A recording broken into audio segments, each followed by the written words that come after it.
Sabay-sabay dumating ang in-order namin na halal beef at yung basmati rice. Kaya nakapagluto ako ng beef biryani. Assalamualaikum mga be. Gumagawa pala ako ng yogurt bago dumating ang buwan na ito. Gusto ko kasi yung marami akong stock. Pero nung nalaman ko na gumagawa rin pala ng homemade yogurt, yung Manila Halal Chops and Cuts na pinag-o-orderan ko ng halal beef tsaka halal chicken, umorder na lang ako ng yogurt kaysa maghihirap pa ako, di ba? Tinry kong umorder sa kanila kasi nakita ko mura yung presyo kumparado sa mga binibili ko na yogurt sa labas. Alam nyo mga be, hindi naman mahirap gumawa ng yogurt. Kaya lang, ako dong hindi na nahihirapan, pumapalpak pa rin. Kaya sa isip-isip ko, kung meron naman nabibiling homemade din, tapos medyo mura din yung halaga, mas maganda na umorder ako, di ba? Pagkatapos ko nga palang isalin to dito sa lalagyan, in-incubate ko na o nilagay ko na sa mainit na lugar. Tapos hintayin ko na siya mabuo. Mga be, ito nga pala yung unang araw ng mahalagang buwan na to. And papakita ko sa inyo mga be, yung pagkain namin ni Imran. Yan ay chicken sandwich, yung chicken na may mayonnaise, tapos onion. Tapos ito yung ginawa kong cheese. Yung feta cheese na paborito din namin. Nilalagay din yan sa samosa mga be. Ito naman yung almusal ni Rehan bago siya pumasok. Mga bandang 10:00 ng umaga, tumawag ng hatong Grab. Ito yung in-order namin na halal na may kasamang yogurt. Yung location nila mga be sa Blooming Treat, Santa Cruz lang. Mga be, dumating na yung in-order natin na halal meat, tsaka fresh yogurt from Manila Halal Chops and Cuts. Dito lang sila sa may Blooming Treat. Ayan, na fresh yung baka nila. Oh. Mga be. Fresh na fresh yung baka. Tapos, itong chicken, nag-order na rin tayo. And, ito ang kanilang yogurt. Ang laki, di ba? Mura lang yan mga be. 500 ml, 90 pesos. Mamaya, gamitin ko to sa pagluluto ko.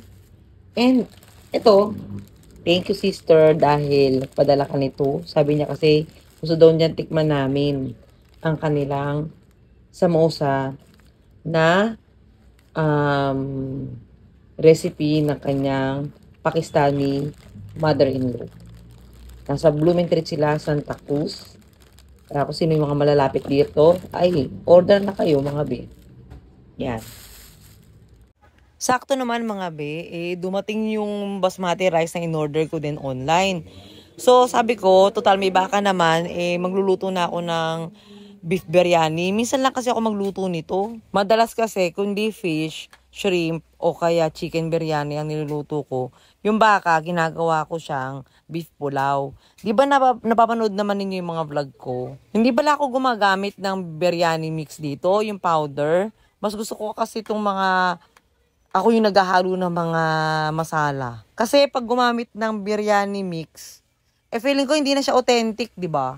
Ito kasi tinuro sa akin ng late mother-in-law ko. So, doon na lang ako nag-i-stick. Ito mga be, yung ginawa kong yogurt. Yung nakita nyo kanina sa unang video. Na siya kasi, nag-set na siya.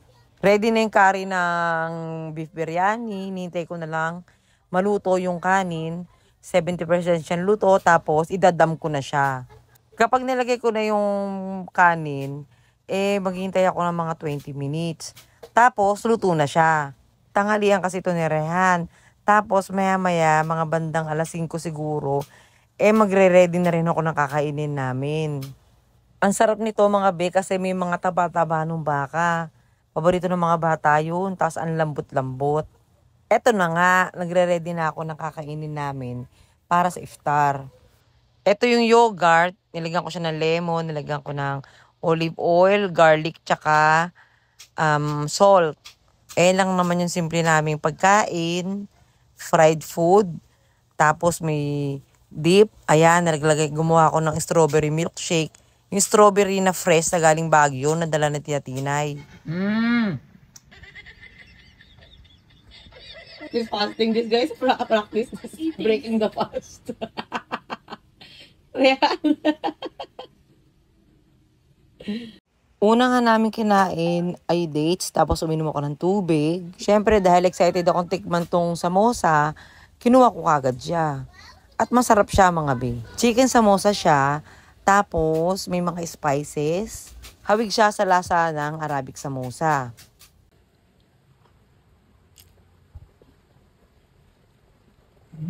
Yummy, no? Tinikman ko naman agad tong homemade yogurt nila. Sinawsaw ko yung cucumber. Amoy pa lang kasi mga be, alam ko na masarap tong yogurt na to. Ayan, masarap talaga siya mga be. Lalo na kung lalagyan nyo ng lemon, yung sinabi ko nga sa inyo. Lemon, salt, dinurog na bawang, tsaka olive oil. Yummy, Rehan. Sarap ng samosa. That is cute, Papi. So small. Masarap naman sa samosa. Papi, gusto ko din, Papi, po. Kasi ito na naman ang ano namin. Ang Ramadan namin. Lagi. Ang Ramadan natin.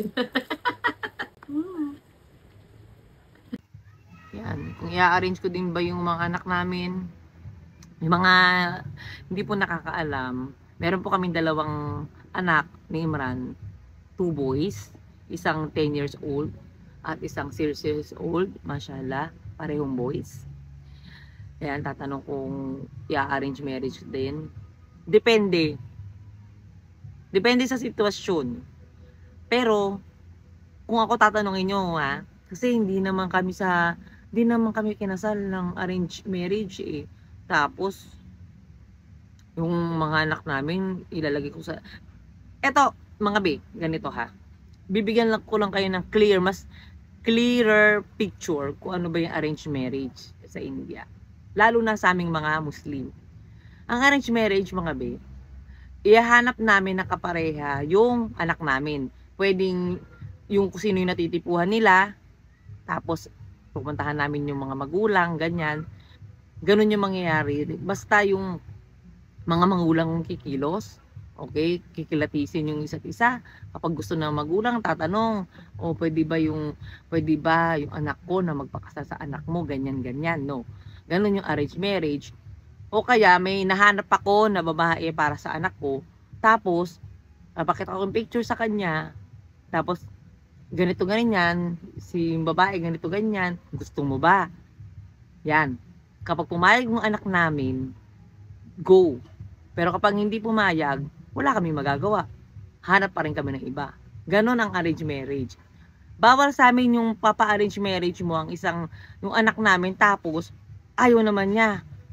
Alam niyo yung kapag hindi mutual yung understanding ng magiging wife tsaka husband, okay?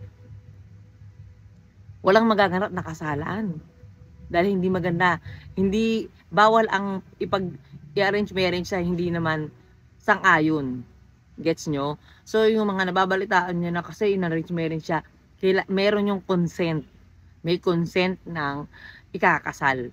Kung payag ba siya o hindi. So, yun. Clear na yung picture nyo.